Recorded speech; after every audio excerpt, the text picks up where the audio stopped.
Action edit. मेरा ख्याल से नाम सुन के आपको यही लगता होगा कि अभी हम कोई फाइट सीन या कोई इस तरह से बहुत ज़्यादा डिशम होने लगा है। तो बिल्कुल कुछ ऐसा ही है, लेकिन एक्शन एडिट का मतलब बिल्कुल ये नहीं है कि सिर्फ उसमें फाइट सीन ही इन्वॉल्व होते हैं। एक्शन एडिट में आपके पास बहुत सारे chase scene, car chase scene हो सकते हैं, या फिर जस्ट कोई बंदा किसी को खुद चेस कर रहा है, कोई वॉक कोई इस तरह से चेस कर रहा है चल के, या इसके अलावा बहुत सारी तेज़ एडिटिंग जिसमें पेस बार बार चेंज हो रही है, जिसमें आपके कुछ रूल्स इंप्लीमेंट हो रहे हैं, कहीं पर कुछ आपके पास स्पीड रीमैप से खेला जा रहा है, टाइम रीमैपिंग से खेला जा रहा है। तो बहुत सारी टेक्निक्स यूज़ होती हैं एक्शन एडिट के लिए।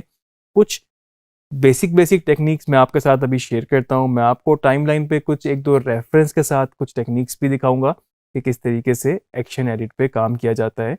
फर्दर इसमें बेसिक तरीके से भी काम कर सकते हैं, लाइक बिल्कुल ही सीधा सीधा आपने जस्ट कट्स को जोड़ा हुआ है, लेकिन बहुत डिटेल में इन डेप्थ काम होता है। कहाँ पर आपको टाइम रीमैपिंग करनी है, कहाँ पर आपको जंप कट करना है, या कहाँ पर आपको किसी को कट को ओवरलैप करना है, या फिर आपने ऑडियो से प्ले अराउंड करना है। तो बहुत डिटेल में काम किया जाता है, जो कि देखने वाले की नज़र से यूं गुजर जाता है, लेकिन उसका एक अपना इम्पैक्ट ज़रूर होता है।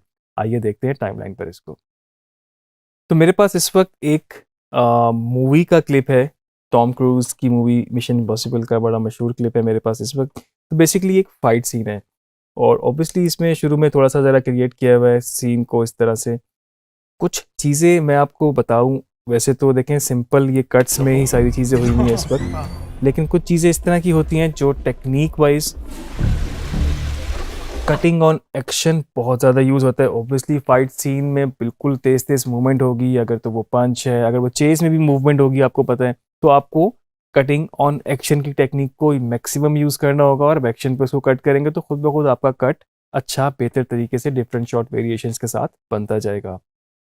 ये इस चीज़ पे भी बड़ा डिपेंड करता है, क्योंकि एडिटर के कंट्रोल में ये नहीं होता कि उसके पास जो अवेलेबल जो गिवन उसके पास रिसोर्सेज हैं उसी वेरिएशंस में ही वो रह सकता है, खुद से तो वो कुछ उसको क्रिएट नहीं कर सकता। लेकिन उनको भी बेहतर तरीके से यूटिलाइज करना ही बड़ा काम होता है कि कौन सा शॉट कितना बड़ा होगा, और उसके बाद नेक्स्ट शॉट उसका कौन सी वेरिएशन का होगा। खैर हम इसको ज़्यादा टाइमलाइन पे देखते हैं। कटिंग ऑन एक्शन की टेक्निक तो आपको पता है कि इसमें एक्शन में बिल्कुल है। उसके अलावा एक बड़ी मेजर टेक्निक यूज़ की जाती है, जो कि आपका जंप कट टेक्निक है, जिस पे हम बात कर चुके हैं अपने कट्स के अंदर कि किस तरीके से जंप कट बनाए जाते हैं। तो जंप कट बेसिकली क्या होता है, आपके पास अगर सेम कंपोजिशन सेम फ्रेम है और आप बीच में से कुछ चंक ऐसा निकाल दें कि वो बीच में जंप आ जाता है, और आप जो पोजिशनिंग है लोगों की थोड़ी सी बीच में बदल जाती है। अब हम इसको अगर देखें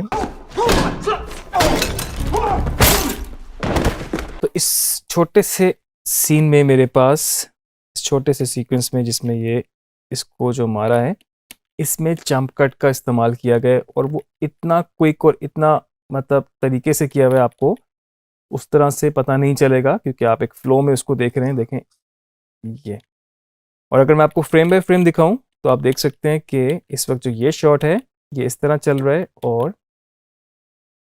यहाँ पर आपके पास बीच में से कुछ फ्रेम इस तरह से निकाल लिए गए हैं, जंप कट उनको कर दिया गया है कि वो एकदम से उसकी मूवमेंट आपके पास ये यहाँ से पोजीशन बिल्कुल बदल चुकी है। आप ये नोट कर सकते हैं कि इसकी पोजीशन भी पिछले फ्रेम में अभी यहाँ थी, और फ़ौरन ही आपके पास एक फ्रेम बाद वो यहाँ हो गया है, और इसी तरह से इसकी गर्दन भी।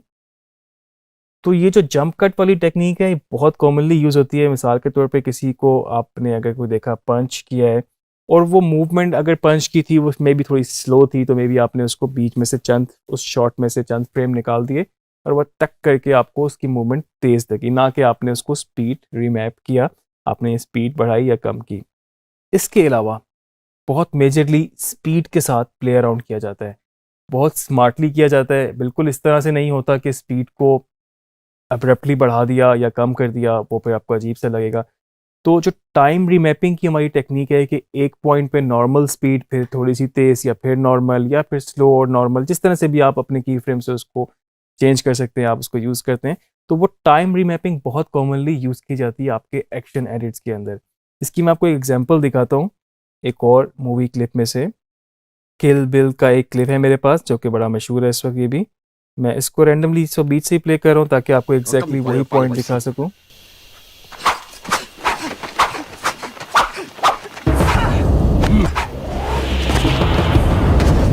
तो आप देख सकते हैं इस वक्त यहाँ पर ये स्लोमो था, और उसके बाद जब यहाँ पर आप पहुँचे और नेक्स्ट कट को साथ में कटिंग ऑन एक्शन की टेक्निक पे मैच किया, लेकिन स्पीड टाइम रीमैपिंग जो उसकी नेक्स्ट शॉट की स्पीड बढ़ा दी गई ऐसे। दोबारा हम इसको देखते हैं एक दफ़ा। तो अक्सर बाज़ दफ़ा होता क्या है कि आपका जो सब्जेक्ट, आपका जो कैरेक्टर होता है वो इतना तेज़ होता नहीं है। मे बी अगर वो गिरा हुआ है ज़मीन पे और वो बिल्कुल एक झटका मार के उठा है तो इतना तेज़ नहीं होता, लेकिन उसके जो झटका, जो पाँव की बेंड करने का पीरियड होता है, मे बी उसको सिर्फ टाइम रीमैपिंग से तेज़ कर दिया जाता है और बाकी को नॉर्मल। अगर आप सबको स्पीड अप कर देंगे एक साथ ही तो वो थोड़ा सा फेक डेफिनेटली पता चलेगा। तो आपको इसलिए स्मार्टली स्पेसिफिक एरियाज़ पे जाके काम करना होता है। थोड़ा सा और इसको अगर हम एडवांस चले जाएं और आगे जाके आप जब अपना और सॉफ्टवेयर आफ्टर इफेक्ट वगैरह पे भी काम करेंगे तो आप इस चीज़ को मज़ीद बेहतर तरीके से समझ सकेंगे। अभी जस्ट क्विकली मैं आपको दिखा दूं कि अक्सर इसमें बहुत जब डिटेल में जाते हैं तो ऐसी टेक्निक्स भी यूज़ की जाती हैं जिसमें आप देख सकते हैं कि पोजीशनिंग ही पूरी चेंज कर दी जाती है। इसको थोड़ा सा मास्क करके, थोड़ा सा उसको एडिट करके चेंज कर दिया जाता है।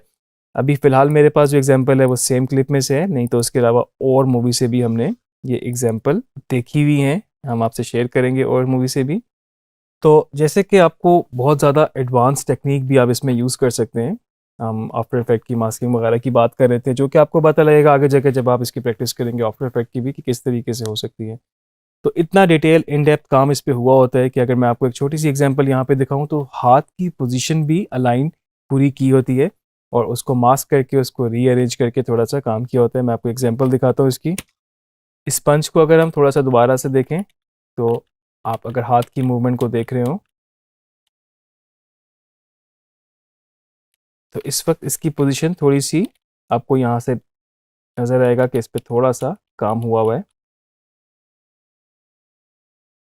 ये देखिएगा यहाँ से, और वापस इसको अपनी जगह पे यहाँ पर ले आया गया। तो बेसिकली इतने एरिया को सिलेक्ट करके और पोजीशनिंग को चेंज करके एक पंच को सिर्फ बेहतर एंगल पे और साथ में स्पीड को भी थोड़ा सा अमेंड करके इस तरह से इसको बनाया गया।